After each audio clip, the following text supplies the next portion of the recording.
today's episode of Wine and Conversations, we have our special guest, New York best-selling author, Mr. Omar Tyree.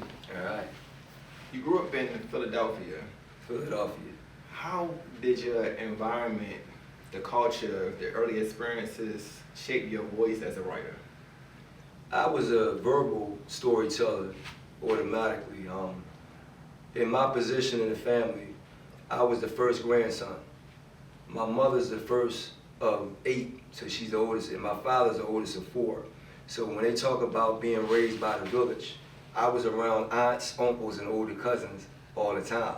So wow. they are telling the stories, I'm listening. Right. But now when you're raised in an extended family, you have stuff going on around you that ain't gonna happen in a nuclear family, because mom and dad will shield you away from what the uncles and aunts and cousins are doing. Right. I didn't have that shielding. My mom did not get married to my father, and she went back to work, and I was with grandmom with the aunts and uncles that are younger than her, so they're not shielding anything. And so I was around a lot of stories as a young person, and then I just understood how to deliver them. And then I had the gift of doing voices at a young age. And so like comedians, we're used to comedians doing voices. I would do voices from movies, from other family members, from people in the neighborhood, and that all became a part of telling stories on that fun side. I didn't start writing until I think like my junior year of high school. I had certain articles we had to write where it really came out. But right. Before then, it was just verbal. And then when I got to college, and then the writing became even more so of a identifiable you thing, because I went to Pittsburgh and I was from Philadelphia, and then they would say things like, tell us about your community and how you grew up and where you, and I'm like, oh, you want me to talk about Philly now in Pittsburgh? And then you bring up the slang and all the things, the girls you chase, the football games, the parties, and so now I get to tell the story that I want to tell in my lingo, so that's when it just took off in the written form that could respond to the verbal form. So I was always a storyteller. So your first best-selling novel was Flyy Girl, and that inspiration came through your college days. Correct? Yeah. Well, your Flyy Girl was that era of the 1980s. We had a song called Flyy Girl from the Boogie Boys, and that came out in 1985. So that's what we called girls that were materialistic, and they had the fashion statement. Right. So in our era in the 80s, it wasn't about sexuality. It was about layers. How many layers can you put on that I'm going to look at? So you're not looking at putting on a freakum dress like Beyonce was talking about, right. With her crew. It wasn't about a freakum dress. It was about how much gold and how many different layers and how many coordinating colors can you put on when we look at you and say, she really put that together. That's what we were into in the 80s for guys and girls. Funny thing happened when you start seeing masculine videos in the early 2000s, where the guys have the jewelry, they got the clothing, they got a fur coat on at the swimming pool, and the women have swim trunks on. So you're like, wait a minute, you got a daggone fur coat with hats, because he has all the stuff of value. Right. But then you got 20 girls at the swimming pool with, so now it became a thing of the woman is about the sex, and the guy is about the status and the money. That didn't happen until later on. When I was coming up, the Flyy Girls was everywhere, and Salt and Pepper, they had clothes on.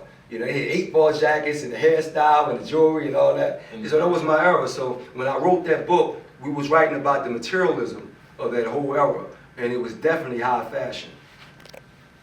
Okay. So early inspiration. Before becoming a best-selling author, what sparked your passion for storytelling? Who and what influenced you the most during those early years? Because you're talking about the 80s and and then also, can you speak about, if Flyy Girl wasn't your first novel, what was your first novel or book that you published, and how did it come out, get off the ground? My first book, it was the first best-selling novel. You got that part right. But the first novel was Colored on White Campus. I was a militant kind of person. And so for the young people that haven't seen Spike Lee's movie School Days, they have a character named, I forget his name, but Lawrence Fishburne played a character who was always complaining about race. And then he came up at the end, and it's funny because they got this whole woke movement. But in that movie, at the end of the movie, Lawrence Fishburne, wake up! That was the high point of the movie. Like, we gotta wake up and stop the nonsense as black people. Now they got this woke movement. Stay woke, right? Yeah, 40 years later. I'm like, wow, because I grew up with, so that was my first book, but it wasn't a bestseller. Flyy Girl took on women were willing to read more than men were. And so since a woman was at the center focus of that book, with the Flyy Girls, it took off when it started hitting. Women was just, and then some of the guys read, but we don't read the way women read. And so it took off, man, and it became like a blessing and a curse because all the books where I'm talking about the masculine stuff, they ain't want to read those. They want to read, and so now I'm a guy, I got to keep writing feminine books to keep the audience solid. Wow. But that book, it took off like that because black women in the inner city saw themselves and other people they were around, and it spoke to them. So it became more than a book. Because, correct me if I'm wrong, Tracy was the lead character, and she was more that independent woman. So she more so, it was like a challenge to the sexes because she really shown, women seen themselves in her because how she really was that hardworking individual. The independent that didn't really need much validation from the men, but also was open to the scene or dating, but also make sure she established herself as well. One of the things with Flyy Girl, she was aggressive, and that was the 80s. Right now, you were in a time where a lot of women are. In fact, that's the norm now. It was not the norm in the 80s. And so we called them gold diggers, which that term is no longer used, but Kanye had a song way after the fact. She ain't dating no broke. So in our era in the 80s, when the guys started getting street money selling drugs, the girls are like, well, you got all that extra money, take me to go shopping. Right. Yeah, so, and she got that from her next door neighbor, Mercedes. So you can't, and then that name is on purpose. Okay, you know what I mean? So, and Mercedes told her, hey, this is how you get what you need to get and end up not being, you know what I mean, like a garden tool for these boys. You got to get something out of it. Right. So that was one independent, aggressive woman teaching the next. But that wasn't everybody in the 80s. A lot of girls wasn't aggressive like that, but she was. And so they looked at that and said, wow. But now, I think a lot of young women, that's not really going after drug dealers and stuff, but they're aggressive in what they want out of life, and they will say it more so than a lot of girls in the 80s. So a lot of them, the new girls haven't read the book, but they will relate to because of their assertiveness that Tracy had in the 80s. Did you expect the level of impact that Flyy Girl novel had on the culture? What made it resonate so deeply with readers, especially the women?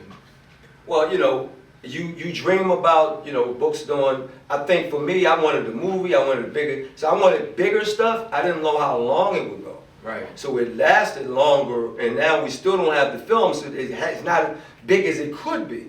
You know what I mean? So I still haven't had that happen, but the longevity of it, I'm like, wow, this thing is still here. You know what I mean? But the film really, you know what I mean? Because some people still don't read, and then the film, it gets more marketing. And then it's easier to watch than to read. You know what I mean? It does all the work for you. And so the film would blow it up again. But I think I was more surprised by the longevity because I still wanted to be bigger with that film. So I'm still thinking about that. But you still currently actively work on the film? What is the currently development status on that? It gets to the point where supporters help, help with that process. Well, economics, people, and they always skip this question. I get sisters all the time, when's the film coming? And I tell them, I said, we don't have the, and they ignore that part. Like, you're just going to make a film for free. It don't work that way. Anybody in that film is going to want to be, and then you have people, I'll do it for free. Yeah, but will they watch you for free? You know what I mean? At the end of the day, you got to have people in it that you want to watch, and you got to have the camera angles, the lighting, all the stuff that we do. It's going to cost something. Then you got to edit it, you got to market it. And so with that, you have to find financiers who are willing to do that for the property. Okay, and we just haven't found those people yet. And then, people say, oh, the authors are good. At the end of the day, dude, if you want to put that out, you make it work with whoever you need to make it work with. And we just haven't found those individuals. And so you don't have the money to do it yourself. And so now you're still looking at it. But after a while, if you're not able to get it done, it can consume you. And so at the end of the day, I gotta move on, man. It's like, because if you keep doing that and it's not happening, it's like, yo, dude, like, you got other books you can focus on, other things you can focus on. This is not happening. You know what I mean? So I gotta back up from it. If it happens, it happens, but I have no control over it. And it can really spaz you out when you don't have control over something that you keep pushing for. And so I said, look, it was making me sour and frustrated, and that comes out when people ask questions and you're getting angry at it because you can't control whether it happens or not. You don't have the money. And so after a while, you gotta let it go because it's going to continue to make you upset that you can't do something that people keep asking you about. That's a good point that you just made me think of how in today's culture you have certain celebrities, music artists at that. Speaking of Salt and Pepper, they recently had their Lifetime movie. Their story went on Lifetime instead of the big screen. But you have individuals as the Michael Jackson, Elton Johns, and everyone else that went on the big screen. What do you think that backing support made things go to? They just had to take whatever deal they was able to get, and they went to the Lifetimes, the networks, and the smaller screens. You started going to more the bigger budget, theaters. What makes you think impacted that or those decisions? Well, Lifetime does a lot of content. With black folks, it's like, okay, we don't want them in the way. So I don't know if they made a deal where they already understood what Salt and Pepper wanted to do with it. Right. I don't know if Salt and Pepper just wanted to have their story out without having control over it. Right. But all those elements come. How much control do you want? How much are they going to do? How on point with it? You would have to ask Salt and Pepper that question to really get the specifics, if they're willing to tell you all of that. Because sometimes if people are going to, look at you as being difficult or you're saying it wrong, it might mess up the next money. So sometimes people will not tell you the difficulties because they want it to be, a beautiful blessing moment. And the other person on the other side that did the deal with them, they don't want to be looked at as the bad person or anyway. And so sometimes you're not going to hear the truth in a lot of these negotiations because you're thinking about the next deal. And so you don't want to piss off the person, even though the deal wasn't what you wanted. Right. You're looking at the next one. And so you can't really trust what a lot of people say because they're always compromised by the next deal, particularly if they're not in the prime of their life where they need the money, they need to get. So you get more honesty when you have young people who are in the prime of their life that don't care and they're like, look, you can do whatever, you can say whatever, I'm making it. So when you get people in the prime of their life, that's when you get the truth. Not people that, if they need to compromise for whatever, it's not going to be there. And I know that as a journalist, I know. So Salt and Pepper, you would have to ask them. I can't speculate. They know the details, but are they going to tell you all the details if they're trying to do something else where they don't want to rub, shoulders the wrong way, or as they say, burn bridges. So that's when you have a career and you get older, you learn how that thing works. Right. Yeah. You got artists like, Russ is so, he was the true in his own way. Nipsey Hussle sold, 1 million copies out of his back of his trunk. Yeah, he's a legend now. Similar to how And I got one song when he was on with T.I. And I had none of his albums because we bought albums the old way where they were marketing and promoting, we going to stores. Right. The way my son knows, I don't know none of these guys unless he's playing for me because I'm not searching on the internet. I'm going to listen to the radio. What did the young people say? We don't listen to the radio. So now I'm like, so all the guys I'm listening to, he's old and dated. But I think that's the enriching part that people today don't understand how the old school marketing is so effective still today. That's one of the ways that how we connected was old school marketing. At that time I was sharing poetry through, mailing by postal services. I was also sharing it through email. Yeah. And that's how we connected in 2016. So how is that working for you and how you think that's impacting the culture of the way we did things, marketing back in the day and now? Well, it's hurt me because I got to hook up with an expert now. Social media, I haven't found that yet. And they got price tags. Yeah. I tried to do a video with a sister from Chicago, and she's in Atlanta now.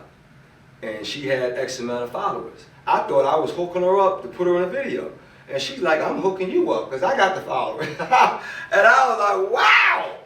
You know, so I mean, it's changed, bro. Like, now the kids are like, I don't care what you did. You ain't doing it now. Right. You know what I mean? So if you ain't hooking up with some social media influencer now, I don't care what you did 20 years ago, you know? So yeah, it's really changed now, man. So you got to find ways to become new again. You know what I mean? To, what do you call it? Reinvention. Remarket, whatever. So that's what you're working on now, where you got to stay busy, stay active, and come up with some new ideas that work. Speaking of evolution, you mentioned how you was able to imitate voices. You know, found many different methods of storytelling.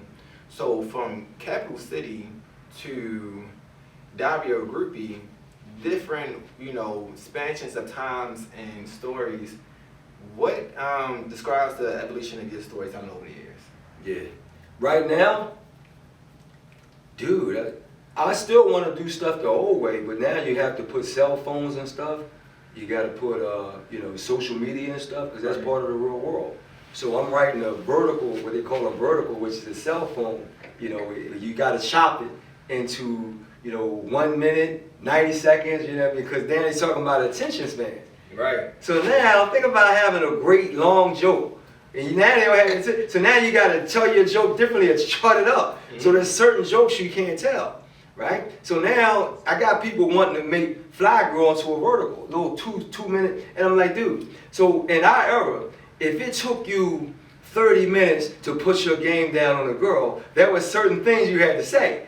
You're not going to speed that up to 2 minutes. It's not going to happen. You lose that attention. So certain things, like if you having a steak dinner, you know you're going to be waiting for 20 minutes. The steak ain't coming out as soon as you sit down. So there's certain cultural things that ain't going to be sped up. And Flyy Girl is one of them. It wasn't written to be sped up. It's been written to be in real time, so you understand it in real time. So I'm trying to get people to understand, like, look, with this new stuff that's happening, everything can't be a microwave. When you want a steak dinner, you want a steak dinner. You don't put a daggone bloody steak in the microwave. Right. That's insane. Nobody's going to do that unless you're crazy or something. So we still have certain things, certain, you know, principles. You still want to do old school, but it's changing so much now, man, where, you know, so I am working on a vertical, but not for Flyy Girl. I got this new thing called Bad Decisions, where this girl's making bad decisions and she keeps getting out of them. But that's something that's short and choppy, because it's decision after decision after decision, decision. So now you can do that in 90 seconds, 2 minutes. Flyy Girl with a long conversation with a boy, a damn song in my era was 5 minutes for a song. Y'all got like minute-long songs that we didn't have no. So now you're trying to change my entire culture to fit yours. Well, that don't fit for my culture. So you can't tell the Flyy Girl story about the 80s in that time period where everything is moving like, because we didn't move like that. So it doesn't fit that format of storytelling. But the money people, just do it anyway. We're going to make money. They want to bastard, that's what I call it when you do the wrong stuff for money. Right. Bastardize anything for the money. So I'm working on a vertical now, but Bad Decisions. And the girl's name is TLG. And so she's going to become the new iconic in this world of the fast attention span. Flyy Girl was in the long attention span where you ain't giving it up to a guy in 2 minutes. That ain't going to happen. Okay? Your game's got to be 20, 30 minutes, 3 and 4 days, consistency over time with you. There you go again. He's resting where it's going to take a minute for you to hook up with her. You ain't doing that in 2 minutes. But that's what today's era is missing, even in relationships, because back in the 80s, those past eras, the 70s, 80s, and I would say probably in the 90s, you had those more of a real relationships than what is now in the early 2000s to the late the hookup era, the ghost era, situationship era. About to get ghost. You know, I'm done with you. It's that consistency that is missing today. So, and even when you don't even touch on the love topic, you even find the friendship piece is even missing that consistency. So I just want my friend back. That was a famous line, boy. It was a music soul child. You know. I love that line because he put it so powerful, so proud. I just want my friend back. That line was it was right on point, man. Classic. But yeah, you're right. Now you don't have time. You know what I mean? Because everything rush. And I'm like, you can't push everything into that. No, you can't push. You can't push that steak and potato deal because that's a meal that you want to make. You want to sit across the table with the woman. You want to look into her. You want to, allow those moments. You don't rush that. So it's like, nah, man, that's the wrong vehicle to do that with. But again, for the money, for the love of money, we had that song. I wrote the book. It's in fact, the book right here, right? It's the Flyy Girl sequel, For the Love of Money. So I understand how that works, where you chasing the money instead of really being, focused on the art. So, with Flyy Girl being your first best-selling book, when you achieve the New York Times best-selling list status, what did that milestone mean to you personally and professionally? Well, you got a lot more money after that because now you sold copies and you got the next book coming. So you had to negotiate the next book. So I was able to go up to 7 figures. 7 figures off that sequel book. And I set it up. I'm going to tell you, people don't understand that. At that time, black music, for the young people that don't know, it released on Tuesdays. So we had Tuesday, black music, every music. In fact, that's just black. Everybody had a release date on Tuesday. I thought it was Friday. So somebody's new album coming out, we knew Tuesday, April the 11th, or whatever it is. Right. So we get ready for Tuesday. Movies still come out on Friday. They really come out Thursday night. If you go late Thursday night, right. But it's Friday. So I wanted to do that with my books, but nobody had done that with books before. So I'm like, all right, I think it was August the 15th. The book Flyy Girl, the sequel For the Love of Money came out. Okay. And the publisher was like, nobody does that with books, Omar. They come out when they come out, the month of August. I said, so when is it coming out? It's the middle of August. I said, all right, August 15th, and it's a Tuesday. I said, all right, August the 15th. And they're like, okay, Omar, whatever. I promoted August the 15th for 9 months on my website. And we didn't have social media back then. This is 2000. On my website, I had a email blast, and then I had flyers, I had t-shirts, I had bookmarks, everything. When August the 15th come, dude, that first 2 weeks, we sold 50,000 copies. They had to do an emergency print run, and then I was like, I told y'all. And then after that, Harry Potter started doing those midnight, 2001, after I did mine in 2000. But that was my idea of coming up with black people are used to having dates. It's when we go to the movies, we buy a new album. Now they don't do that. Now you gotta have the power for people knowing what you do. So having a date don't matter if nobody know what you're doing. So now marketing is everything now. But back then I could market through a website, through t-shirt, all different ways. Now, dude, if you want to have a social media thing, you can't be in every place with every That would be very expensive. But yeah, so it's changed a lot. But for me, it became that now I can get after more people do. But I ran into, that's where the Hollywood thing started again. When I got 7 figures, I had already inspired so many what they call urban fiction writers. Now they're competing with me.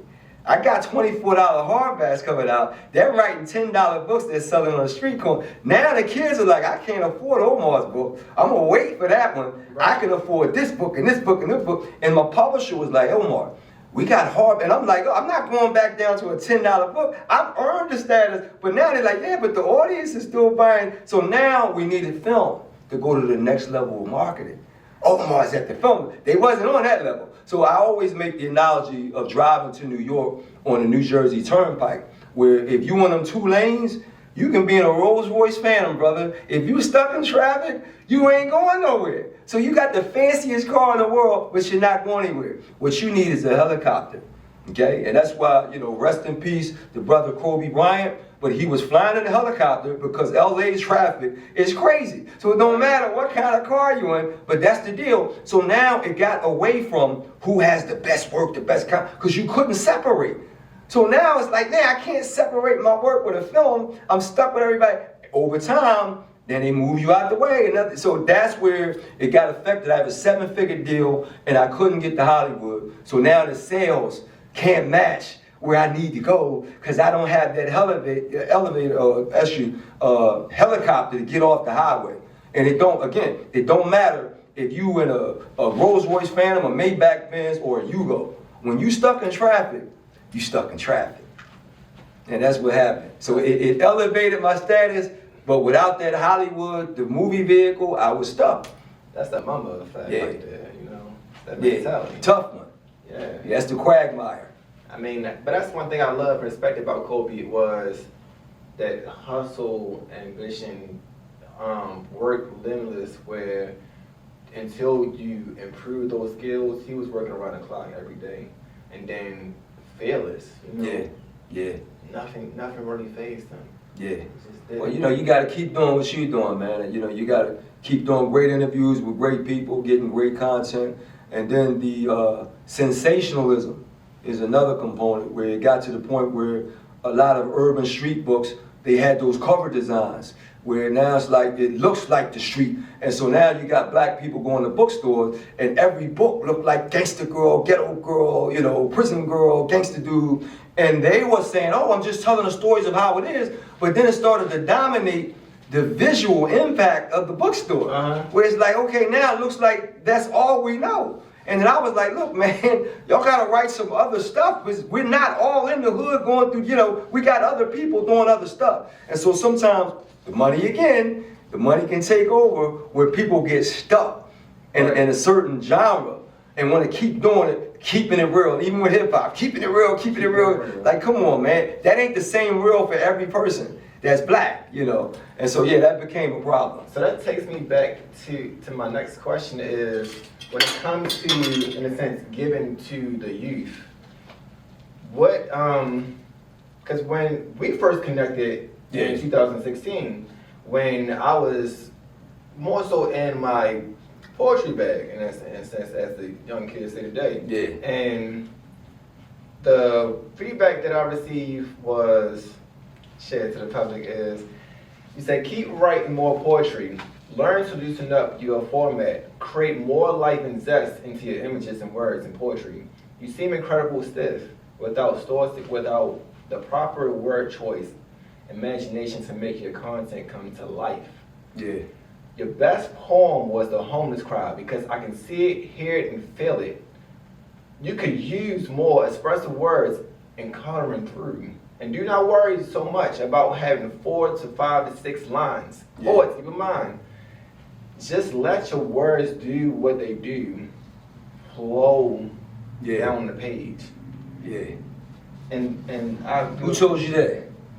You did. I appreciate that because it's one thing about the new school and old school marketing. Old school marketing really is really effective. And that's how I was able to connect with who I can say is a friend and mentor. And also, it's just, you learn so much from the veterans. So keep these words in mind that I shared today, because poets, writers out there that can help out you in your journey. So tell me, in your journey, what were some ways that improved your writing process and discipline? I always had a lot of discipline as it was, man. So it's like improving was reading other people, watching other people. You know, just like an athlete, a musician, a stylist, you gotta watch what other people are doing. Damn, that's a great idea. I gotta take that to the next level. Right. Because if you only doing your own stuff, you don't see what you're competing against, what you're up against when the people, because they're not just watching you. Right. And so you always have to look at what other people are doing. So when you talk about poetry, I started off doing poetry in D.C. because I was down there when I came out of Howard. But I'm from Philadelphia.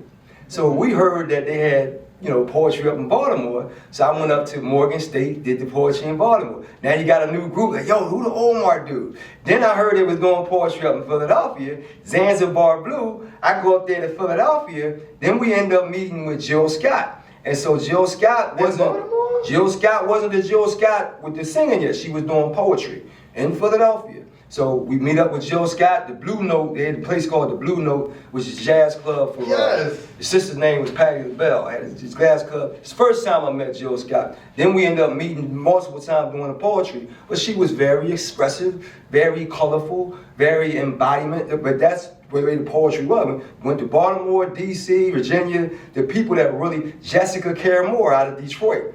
Wow. Fabulous poet. And then she went down to Atlanta and had this whole poetry hub called the Underground in Atlanta. Jessica Carroll, I still want to work with her book for it. It's Jessica Carroll. So you got a lot of, but they know how to emote their whole temperament, embodiment, and all that. So it becomes more than just words. It becomes the entire embodiment. Right. You know, so I understand it already. I'm already expressive in that way. So when you go up there, you performing the whole thing. It's not just words. And so yeah, that's a part of being a good poet, a good artist. Yeah, I've lived in poetry in Oakland, Detroit, Houston, Canada. You know what I mean? So I've been all over with poetry. But you talking about a number of years. But poetry, in a sense, you know, I wrote that while attending community college, CCBC, but in, you know, Catonsville. But also, that was right before the time I was doing paralegal studies. But right before, after that, it was in IT, North Carolina. But the gift about doing poetry was able to not only connect with yourself, you know, before his timely passing, Eric Jerome Dickey, I was able to use those skills that I was still learning as a writer to also do book reviews. And one thing I learned a lot about, you know, authors and writers yourself is timing is essence when it comes to writing material. So I remember a Penguin Publishing House, and they was like, hey, one of the reps said, hey, do you have that review? It's close to, you know, time to almost release the book. We need that out there. So you have to really, like, you know, not do the skims. Well, I have a degree in journalism. So when you writing for newspapers and they need that article done, right, it got to get done. And so I was in D.C. working for a newspaper called the Capital Spotlight. And I ended up becoming their main young guy because I could turn it over. And so when you turn it over, they give you more, you know, opportunities to go out there and get it because they know you're going to bring it back. Right. If you ain't going to bring it back, they're not going to give it to you. So I became what they call a parachute journalist, where you can just drop them out of a helicopter, drop them out of an airplane, I'm going to go get the story. So I became the Rambo of journalism. But again, that's in discipline and time and getting it done. Because if you need that article ready for Friday, it got to be ready Thursday night. Absolutely. And they don't want to hear no excuses. The paper coming out on Friday, whether you got that article in there or not. So if I gave you this article assignment, it's not in there, then you failed me. So I can't count on you. They can always count on me. For closing, your upcoming project is Touchdown in Brazil. Touchdown in Brazil. Yeah, I got a football book coming. And we got the flyer right here. Yeah. So the cover design we got right there on the table. You're going to keep the flyers for down here in Baltimore. And you got a whole bunch of people. You also going to have a book for the love of black women poetry. You're going to have about 20 signed copies of them. And so you're going to be the man in Baltimore to divvy up the stuff. And that book there, for the love of black women, all those ideas came when I was at Howard. Because we had black women from all over the country. If you need your copy, get your copy today. Reach out. Follow me at Superstar Sammie, but also let me know what is your Instagram. Yeah, Instagram, Twitter, LinkedIn, TikTok, Omar Tyree, and all of them. You gotta know how to spell my name, OmarTyree, and you can find me. You got a computer on your phone. That's it. You can find everybody. First 20 copies signed. Get your copy today. But it's that not just Touchdown Brazil, but it's also pay homage to your, you know, college days playing football, but also one more project that you're working on as well in the upcoming future. Yeah. Your life story, your autobiography. Yeah. From the bottom, the Omar Tyree story. For the Philadelphians, I'm from an area called West Philly, the bottom, 38th and Aspen. And it was ironic because my family was always there. I got to move on up like the Jefferson Show. Okay. And so for people in Philadelphia, my mom moved to Winfield when I was 7, but my family was still in the bottom, so I'm still going to the bottom. And then we moved up to Mount Airy when I was 9 when my mom got married. Okay. So I moved uptown, but my family's still in the bottom.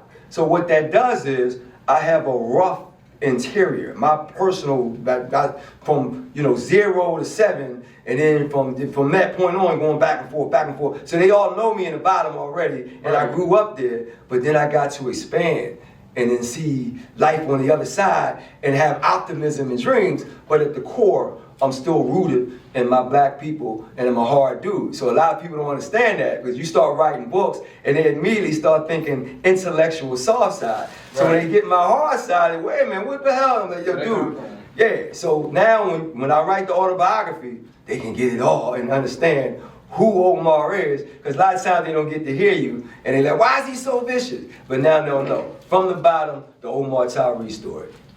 So just to close it up and wrap it up, you know, this is Wine Conversations, but just for the drop, can you let me know when can they expect Touchdown August. You can order it now. If you catch me on all my social media, you can order that. And then Kensington is putting it out, or you can look up Touchdown to Brazil, and we got the daggone pre-order right there on the back. Your finger is right on the pre-order. It's what they call them, QR codes? QR code. Yeah, so the QR code is right there and all my social media.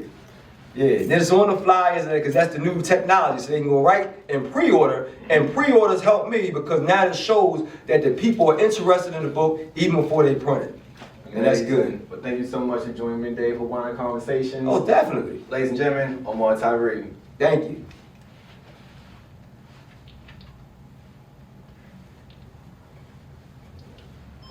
Have you come through?